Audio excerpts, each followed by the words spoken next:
මේක ප්‍රශ්නයක්. කෙල්ල සාමාන්‍යයෙන් මොන වගේ කොල්ලෙක්වද තෝරගන්නේ? ඔයා පර්සනල් කසාද බැදලා තා? නෑ. බැදලා නැහැ? බදිද්දී මොන වගේ කොල්ලෙක්වද තෝරගන්නේ මේ සුසුකම් මොනවද බලන්නේ බදින කෙනාගේ? ලස්සන වෙන්න ඕනේ. නළුවෙක් වගේ. සල්ලි ගොඩාක් තියෙන්න ඒක ඕනේ. නළුවෙක් වගේ වෙන්න ඕනේ. ඔව් නළුවෙක් වගේ ලස්සන වෙන්න ඕනේ නැත්නම් වැඩ නෑ. හරි.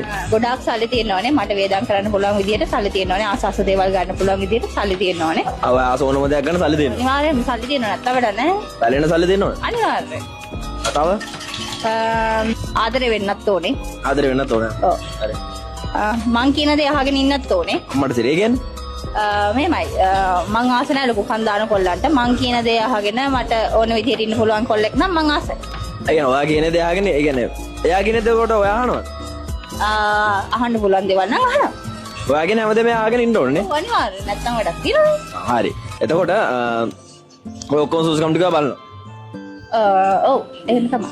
හරි දැන් කෙල කෝටියක් සුසුකම් ඔයා කිව්වනේ. හරිද? කැමත් හරි දෙන්න නම්බර් ප්‍රශ්නයක් නැහැ. දැන් ඔය ඔක්කොම සුසුකම් දෙන කොල්ලෙක්ව ඔයා කසාද බදින්න. ඔයාට මොනවද තියෙන සුසුකම්? යන්නේ මැනිකක් වගේ මේ මං ඉන්නේ.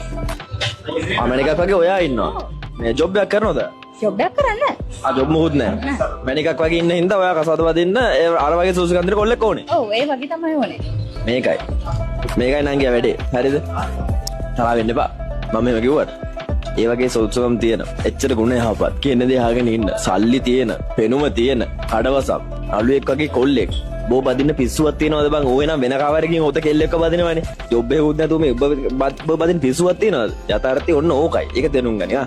නේ පරාටයක් ආ. එනම් පරයන් ඒකත් එක්ක.